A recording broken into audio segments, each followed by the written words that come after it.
asked on the basis of Mendeleev's periodic table, write formula of oxide, hydride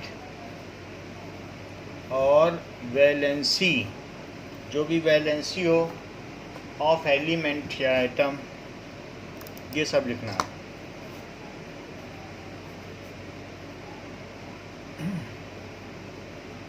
of group 2 and 3, group नहीं लिखा जाएगा, period, of period 2 and 3।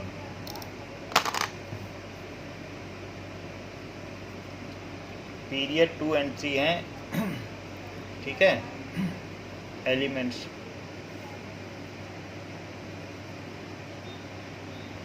So now let us see जो second में है उसमें कौन कौन से हैं। मेनली पीरियोडिक टेबल देखोगी तो फर्स्ट से शुरू करें, तो अब यहाँ पर ये चीज़ हो जाएगी first, second, third, fourth, fifth,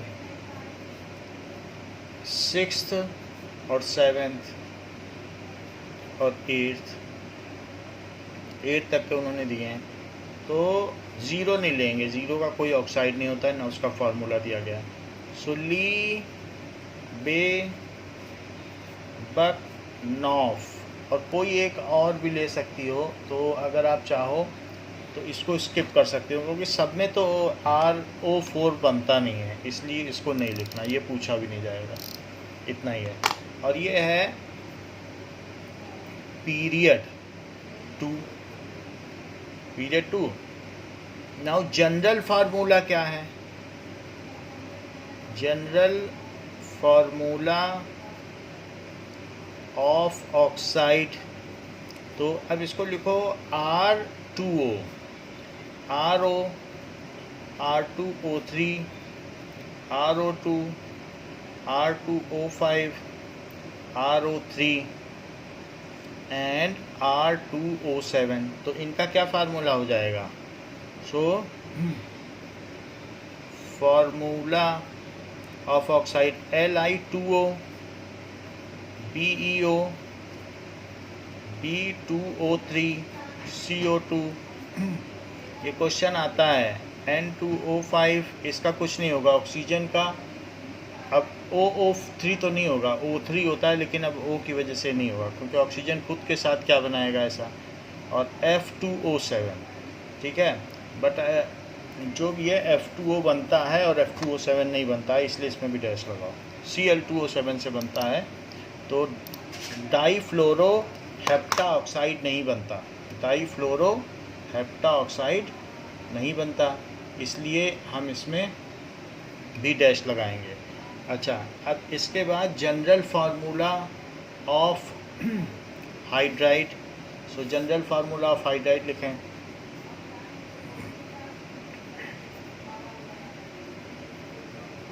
of hydride, general formula of hydride है RH, फिर RH2, RH3, RH4, फिर RH3, RH2 और RH, ऐसे चलता रहेगा।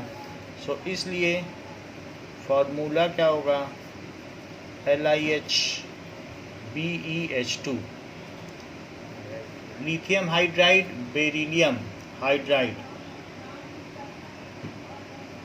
बोरॉन ट्राईहाइड्राइड, CH4, NH3, इसमें H पहले आ जाएगा, H2O, और HF, इसमें भी H पहले आ गया। अच्छा, valency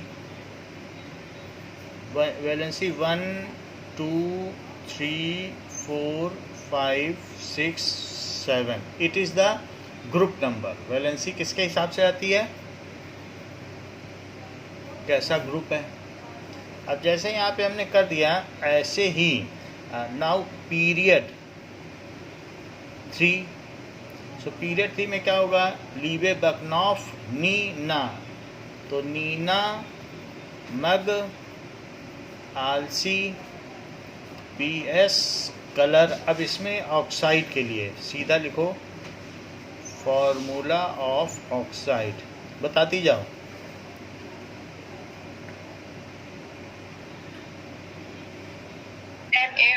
Na2 MgO Al2O3 SiO2 PO4।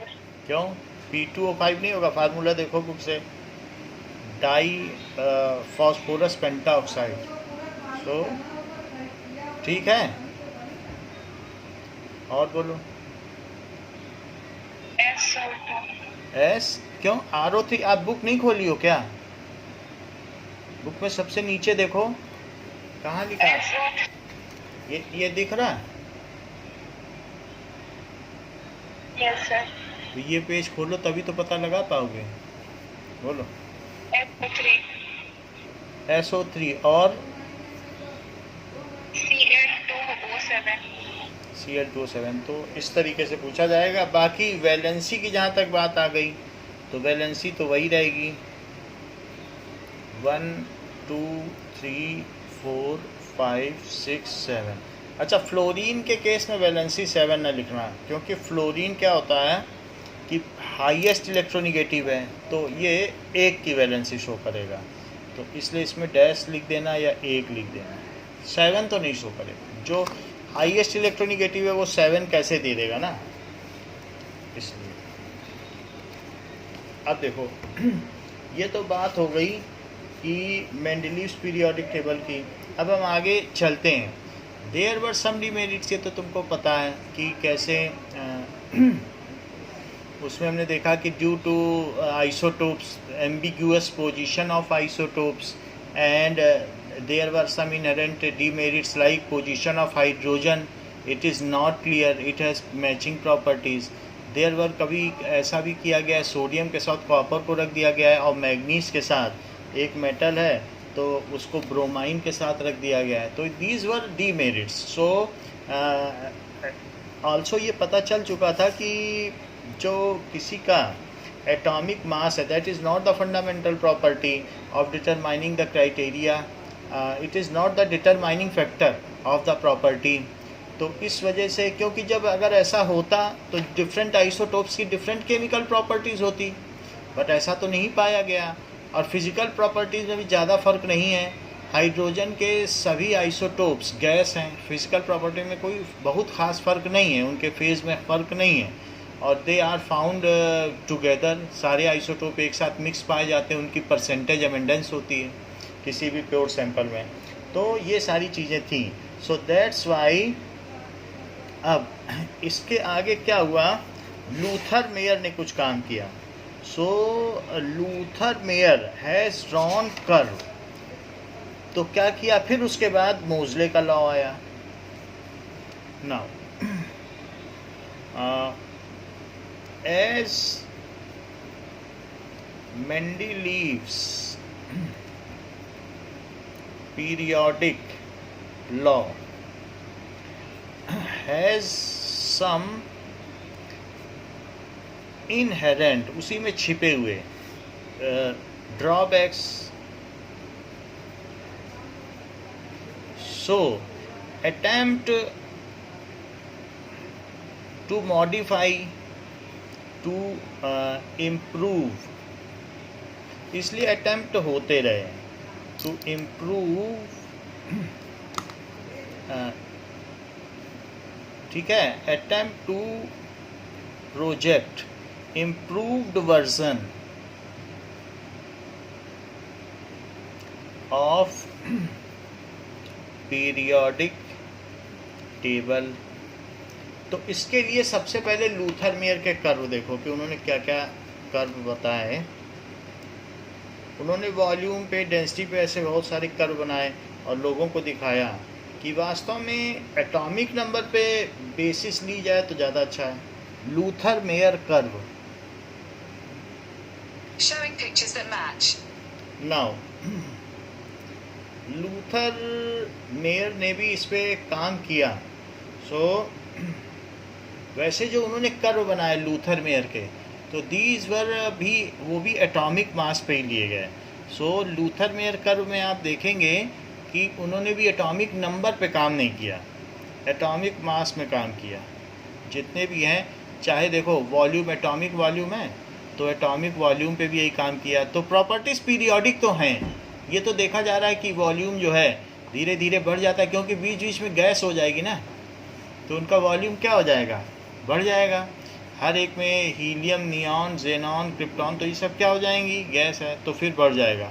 सो प्रॉपर्टीज़ देखी गई कि उनका ये एटॉमिक रेडियस पे है, ये वैसे रेडियस के बेसिस पे वॉल्यूम है। तो सोडियम और इन सब के एटम कैसे होते हैं, 10th में आपने पढ़ा है, तो बड़े होते हैं, फिर आगे चल के किसी भी पीरियड में छोटे होते चले जाते हैं, क्योंकि जैसे जैसे उनका इफेक्टिव न्यूक्लियर चार्ज बढ़ता चला जाएगा तो सेंटर की ओर अट्रैक्शन बढ़ता चला जाएगा, और शेल तो बढ़ते नहीं हैं। तो इस वजह से जो न्यूक्लियस की ओर अट्रैक्शन होने से क्या उनमें एक कुछ श्रिंकिंग होगी क्या, is there any shrinking is felt. तो इस तरीके से साइज छोटा होता चला जाता है। तो these were the some attempts of Luther Meyer. ये किसने अटेम्प्ट किया, Luther mayor.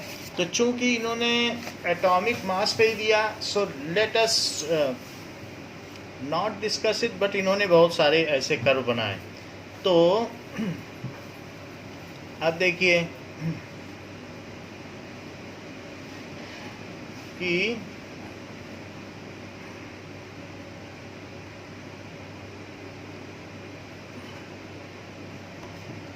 Luther Meyer individually came up their own periodic law. When the elements are arranged in order of increasing atomic mass, certain sets of properties recur periodically. यानी Luther mayor का एक periodic law आया Mendeleev के बाद, वो हम बता दें आपको। नाउ खैर ये 12th में आएगा आपके में, तो हम अभी से बता दे रहे हैं कि इसके बाद आता है। सो he stated that if elements are arranged in order of increasing atomic mass, if elements are arranged in order of increasing atomic mass, certain sets of properties जैसे atomic volume, density, atomic radius, certain sets of properties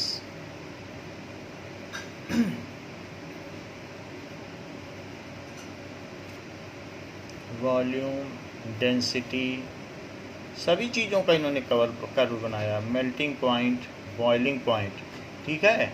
so recur periodically,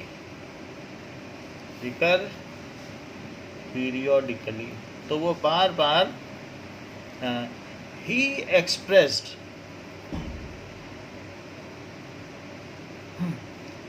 his law by drawing graphs called Lothar Meyer curve.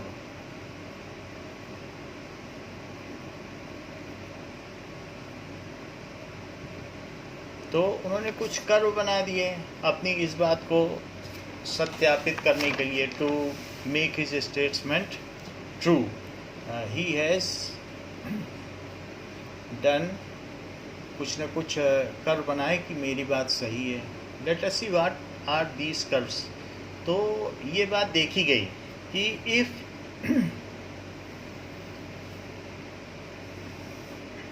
यहाँ पर ये atomic volume है, this is atomic volume, तो atomic volume ऐसे बढ़ रहा है, और साथ ही साथ सेंटीमीटर क्यूब में ये बढ़ रहा है एटॉमिक वॉल्यूम। नाउ इस तरीके से दिया गया है। और ये है एटॉमिक मास जो कि U में लिया है। अब देखिए ये दिस इज 10, 20, 30, 40, 50, 60, 70, 80, 90, वैसे 235 तक भी जाता है। अगर यूरेनियम का देखो तो 238 तक है, तो कोई इसका अंत नहीं है। 10, 20, 30, 40, 50, 60, 70, 80, 90, 100, क्योंकि 1.5 टाइम्स होता है। लास्ट क्या है? अनऑक्टियम 118, तो 118 होगा और उसमें उसका आधा और जोड़ दो, यानी करीब 250 तक जाएगा। जो भी है कुछ, मतलब न्यूट्रॉन के रेशो और प्लस प्रोटॉन तो 118 है और न्यूट्रॉन कितने हुए? 118 और प्लस ये तो प्रोटॉन की संख्या हो गई, और न्यूट्रॉन कितने होंगे बताओ? क्या इट इज़ 59, तो इट इज़ 7 और क्या 177 न्यूट्रॉन हो गए, और 118 क्या हो गया? प्रोटॉन। 7, 8, 9 और ये 295, तो कितना एटॉमिक नंबर जाएगा? ये मास नंबर। इतनी बात समझ में आ गई? तो ओके, नाउ अब देखो कि ये 10, 20, 30, 40, 50, 60, 70 ऐसे चल रहा है। तो दैट इज़ ये। तो फिर इसके बाद इन्होंने दिखाया कि कार्बन कहाँ है, तो कार्बन 12 पे आएगा, तो कार्बन तक आ जाओ, कार्बन 12 पे। फिर कार्बन के बाद क्या है? नाइट्रोजन, तो नाइट्रोजन ऑक्सीजन सब इधर आ जाएगा, और फिर ऑक्सीजन पे डिप है, फिर इस तरीके से दिखाया है। फिर एल्यूमिनियम 27, फिर इस तरीके से इनका पोटेशियम 39, ठीक है। फिर ऐसे अगर हम जाएंगे नाउ, तो वो कर्व ड्रॉ किया जा सकता है। इन्होंने ये कर्व ड्रॉ किया। So this is hydrogen, helium, ठीक है, okay. Now lithium, beryllium, boron, carbon, nitrogen, oxygen, fluorine, neon, sodium, magnesium, aluminium, silicon, phosphorus, sulphur, chlorine, argon, potassium, calcium, scandium, titanium, ऐसे क्रोमियम, वेनेडियम, ऐसे आगे चलता चला जाएगा। और यहाँ पे बहुत सारे आते जाएंगे ना। फिर बहुत आगे चलेंगे तो यहाँ पे क्या मिलेगा? रुबीडियम। तो वही है स्कटी, विक्रमन, फेकोनिकूजन, विक्रमन, फेको और निकूजन, फिर ऐसे धीरे धीरे बढ़ता चला जाएगा। तो ये लूथर मेयर कर्व है। तो प्रॉपर्टीज कैसी अगर कर रहे हैं? Is it occurring periodically? Yes, sir. तो ये तो बात हो गई लूथर मेयर की। However there is no a definite pattern. So let us come to, अब एक ग्राफ बनाया that is modern periodic law. इन्होंने भी कर्व से ही बताया, मॉडर्न पीरियोडिक लॉ। तो जरा हेनरी मोजले का कर्व देख लेते हैं और इन्होंने कब प्रोजेक्ट किया। सो हेनरी मोजले, ठीक है, दैट इज 1913 तक। तो 1930 में किया था। और मेंडलीफ ने कब प्रोजेक्ट किया? तो मेंडलीफ के बारे में भी देख लो कि both the working independently both the chemist draw. तो दोनों ने, आप ये देख लो, सबसे ऊपर लिखा है कि लूथर मेयर कर्व। ये बुक में क्या लिखा है कि लूथर मेयर और मेंडलीव ने अलग अलग काम किया, लेकिन दोनों अलग अलग काम करते रहे वर्किंग इंडिपेंडेंटली, और दोनों एक ही कंक्लूजन पर पहुंचे कि एटॉमिक मास के प्रोपोर्शनल है, इसलिए लूथर मेयर का भी नाम आता है। अच्छा, now Mendeleev periodic law came in. So that is 1890 के करीब इन्होंने मेंडलीव पीरियोडिक लॉ दिया, ठीक है। और तो ये करीब 23 इयर्स के बाद आया है ये लॉ। सो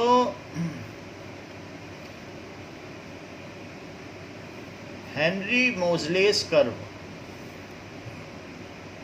नाउ लेट अस सी कि हेनरी मोजले ने जो कर्व बनाया वो किसके किसके बीच में था। एटॉमिक रेडियस के बीच में था एंड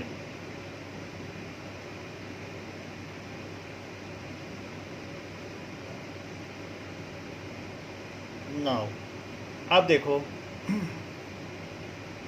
इन्होंने ये बात दिखा दी कि there is a direct dependence. कितना स्ट्रेट कर्व है, इससे जो भी चीज़ थी ये बिल्कुल स्ट्रेट कर्व।